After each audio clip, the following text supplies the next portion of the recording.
जय श्री कृष्ण। राधे राधे। जय श्री कृष्ण। राधे राधे। मन भूल मते जइयो राधा रानी के चरण। मन भूल मते जइयो राधा रानी के चरण। राधा रानी के चरण, महारानी के चरण। मन भूल मते जइयो राधा रानी के चरण। राधा रानी के चरण, महारानी के चरण। मन भूल मते जइयो राधा रानी के चरण। सुखदेव जी वर्णन करते हैं कि राजन, भगवान ने अपने सखा उद्धव को ब्रजलोक भेजा और उद्धव निर्गुण ब्रह्म का उपदेश गोपियों के लिए लेकर गया था और गोपियों को दिया। उसने अपने निर्गुण ब्रह्म ज्ञान की पोटली नहीं खोल पाई, क्योंकि गोपियों ने उसको सबक सिखा दिया कि तेरे अंदर भक्ति नहीं है, तुझे भगवान के प्रति प्रेम नहीं है, तू निर्गुण ब्रह्म की उपासना करता है, ये तेरा थोता ज्ञान है। हमने तो भगवान का सगुण सानिध्य प्राप्त किया है, हमने तो भगवान की सगुण भक्ति की है और उसको सबक मिला और भगवान की भक्ति में लीन हो गया। भगवान को ब्रजलोक में उद्धव को भेजना, उसका यही अर्थ था कि ये गोपियों से भक्ति सीखे कि भक्ति कैसे की जाती है। उसका जो निर्गुण ब्रह्म का ज्ञान था, उसे जो अभिमान था वो धराशायी हो गया और भगवान के चरणों में पड़ गया।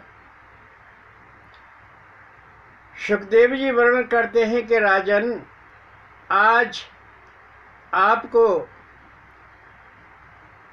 भगवान की बड़ी दिव्य लीला का पारायण कराएंगे, ध्यान पूर्वक श्रवण कीजिए।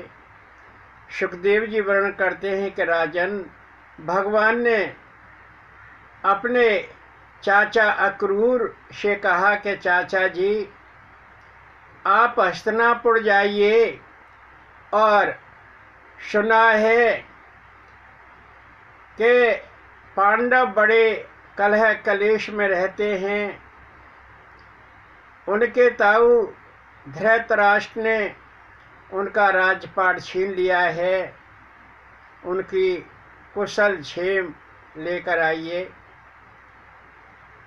अक्रूर जी हस्तिनापुर पहुँचे और हस्तिनापुर में जाकर धृतराष्ट्र, भीष्म, द्रोण, विदुर, कृपाचार्य, कर्ण, कुंती, दुर्योधन, बालिक, अश्वत्थामा, युधिष्ठिर और सौहृद शिष्ट जनों से मिले, सबकी कुशल क्षेम पूछी। विदुर जी भी उनके साथ थे और दोनों कुंती के पास गए।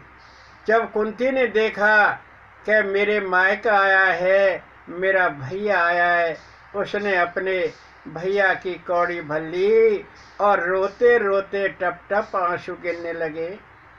अक्रूर जी का सारा गात भीग गया और कुंती कहने लगी, भैया आज तुम आए, मेरा दिल भर गया। मैं अपने मायके की ओर देखती थी कि मेरे मायके से आज तक कोई नहीं आया। भैया, मुझे कुंती भोज ने पाला और मेरा विवाह किया। मेरा हस्तिनापुर के राजा पांडु के साथ विवाह हुआ। अब वो नहीं रहे। अब उनके बड़े भाई धृतराष्ट्र ने राज संभाल लिया और मेरे पुत्रों को कुछ नहीं दिया। मेरे पुत्र बड़ा कलेश में रहते हैं। उनको विष दिया, लाक्षा गृह में भेजकर आग लगवा दी।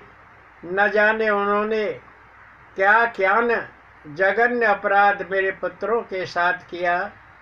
भैया, मैंने सुना है कि मेरा भतीजा तो साक्षात भगवान है। उसने बड़े बड़े दैत्यों को ठिकाने लगा दिया। जो कंस था मथुरा का राजा, जिसमें 10,000 हाथियों का बल था, उसको भी यमलोक पहुंचा दिया। पर भैया, मेरे भतीजे ने अपनी बुआ को मुड़कर नहीं देखा, यहाँ तक नहीं आया। उसने ये नहीं देखा कि मेरी बुआ के लड़के कैसे रहते हैं, मैं उनकी राजी खुशी तो ले आऊं। और कुंती ने अक्रूर की दोनों भुजाओं से कौड़ी भर रखी है, रोती जा रही है, अपना दुख कहती जा रही है।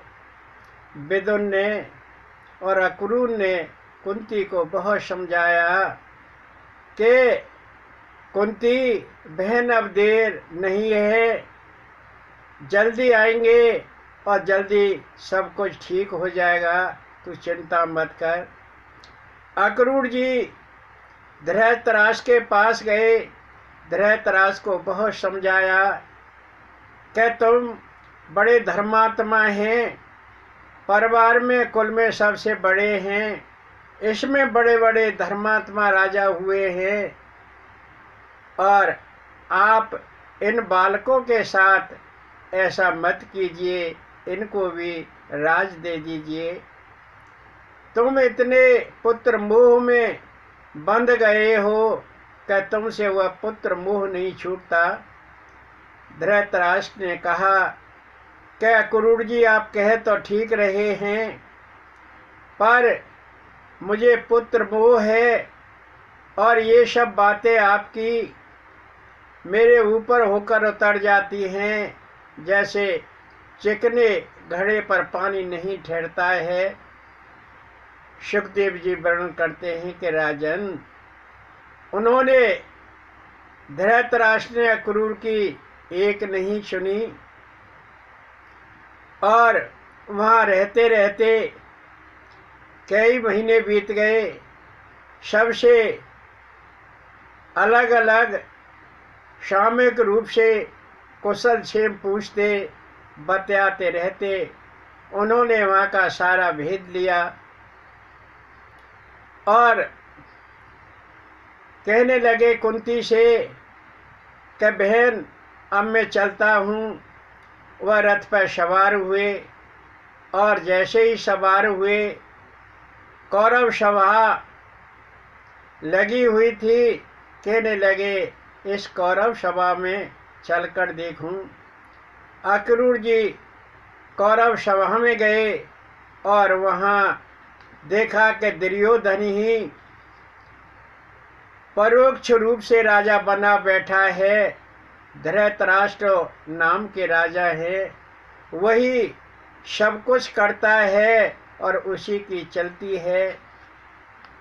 सुखदेव जी वर्णन करते हैं कि राजन, अक्रूर जी मथुरा वापस आ गए और बाल रूप कृष्ण को सारा हालचाल वहाँ का बताया कि पांडु का देहावसान हो चुका है, धृतराष्ट्र राजा बन गए हैं, पांडव पुत्रों को कुछ नहीं दिया है और उनके साथ में जघन्य अपराध धृतराष्ट्र का पुत्र दुर्योधन करता रहता है।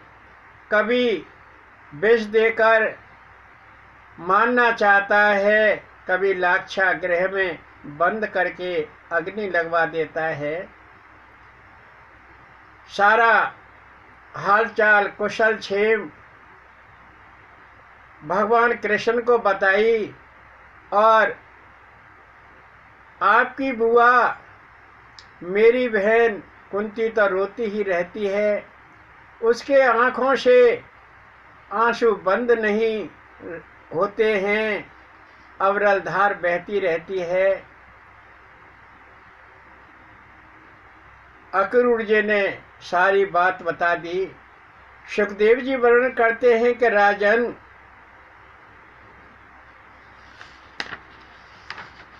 जब कंस का वध हो गया तो उसकी दो पत्नियां थी कंस की, अस्थि और प्राप्ति, दोनों उसके शरीर से लिपट लिपट कर रो रही थी, रुदन मचा रही थी, विलाप कर रही थी कि आप में तो 10,000 हाथियों का बल था, जराशे बालक ने आपको मौत के घाट उतार दिया, अब हमारा यहाँ कोई नहीं है।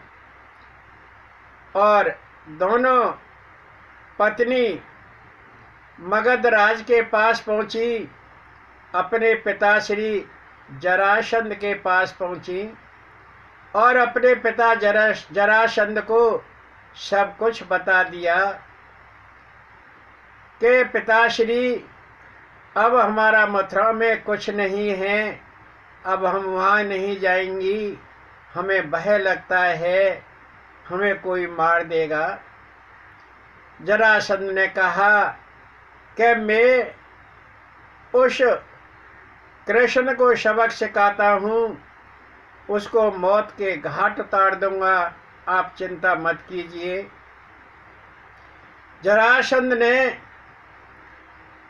23 अक्षौहिणी सेना तैयार की।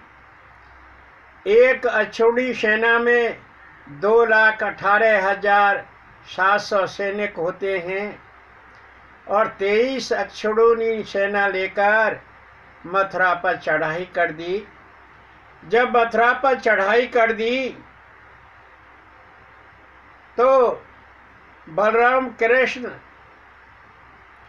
देखते हैं कि मथुरा को चारों ओर से घेर लिया। भगवान ने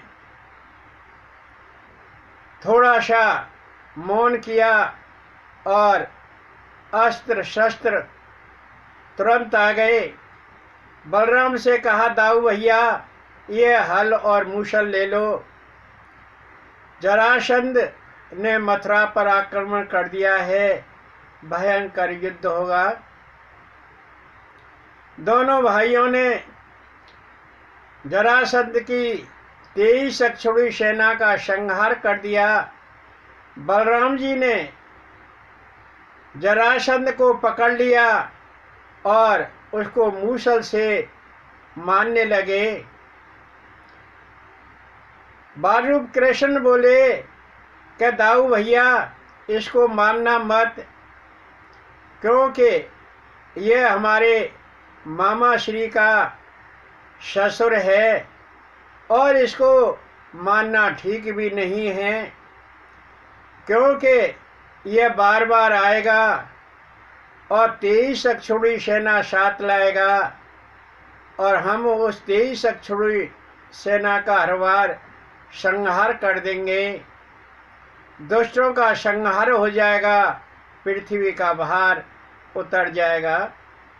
सुखदेव जी वर्णन करते हैं कि राजन, बालरूप कृष्ण के कहने पर बलराम जी ने जरासंध को छोड़ दिया।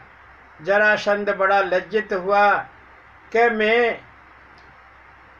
इन जरासे बालकों ने मुझे छोड़ दिया, मैं काहे का बलवान हूँ। और वो मगध राज चला गया। वहाँ से फिर दोबारा आया 23 अक्षौहिणी सेना लेकर। फिर उसे हार का मुंह देखना पड़ा और वापस चला गया।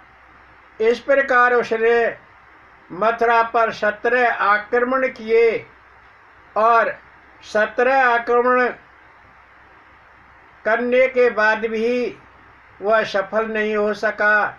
जरासंध हर बार हार का मुंह देखता रहा। अब जरासंध बड़ी चिंताग्रस्त हुआ। उसने यज्ञ कराया। यज्ञ में ब्राह्मणों ने कहा, पुरोहितों ने कहा कि राजन, अब की बार आप युद्ध कीजिए।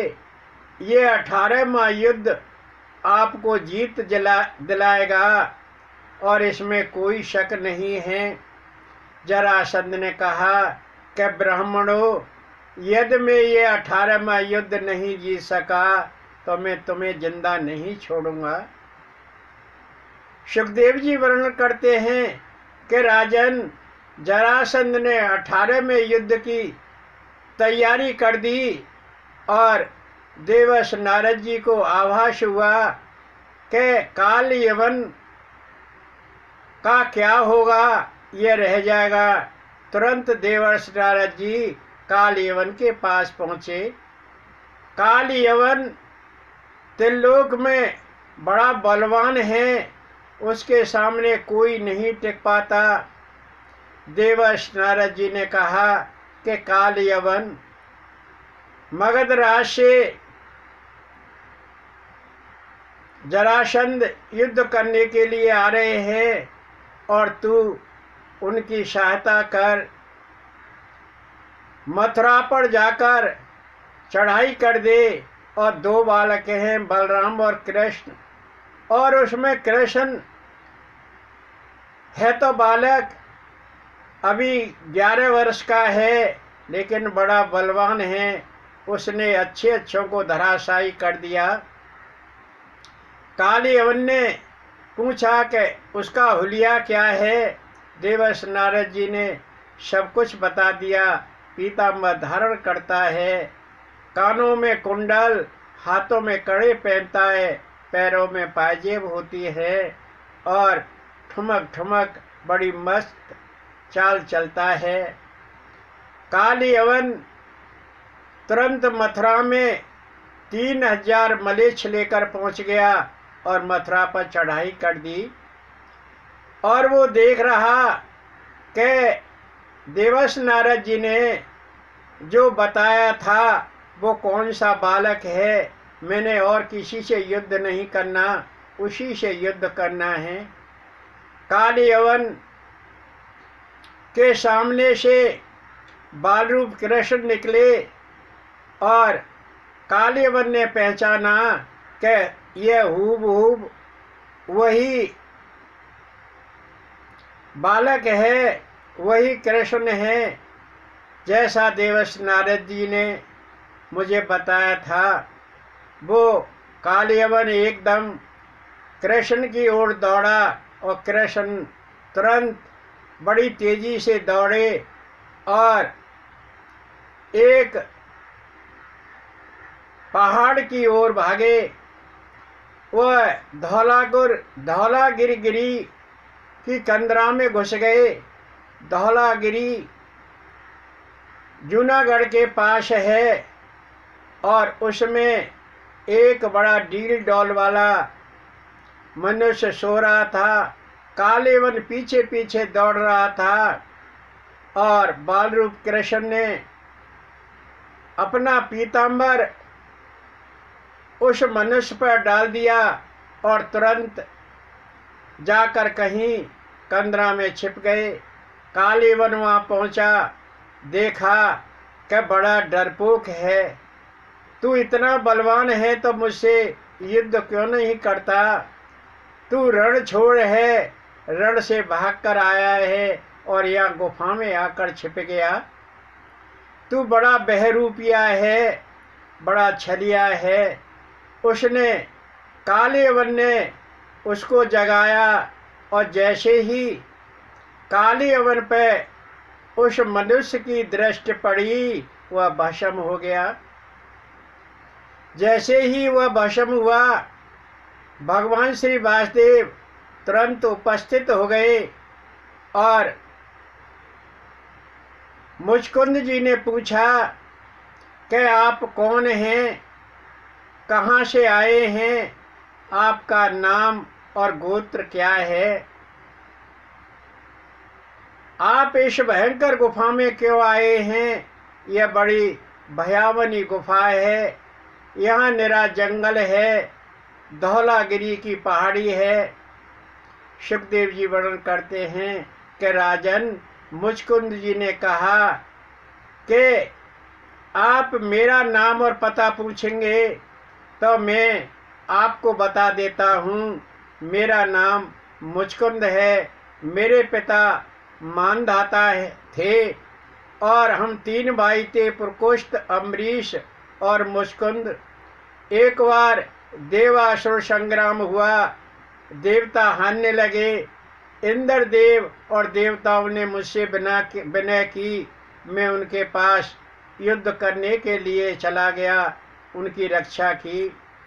जब बहुत समय बीत गया, युग बीत गया, उस समय त्रेता युग था और युद्ध करते करते द्वापर आ गया।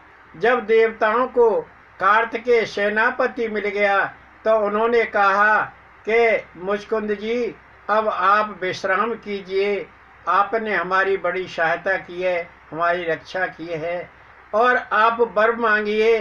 तो मैंने उनसे वर मांगा कि मुझे निंद्रा दीजिए। इंद्र ने तथास्तु कह दिया और ये कहा, यदि तुम्हें कोई जगाएगा तो वह भस्म हो जाएगा। यह कौन था जो भस्म हो गया?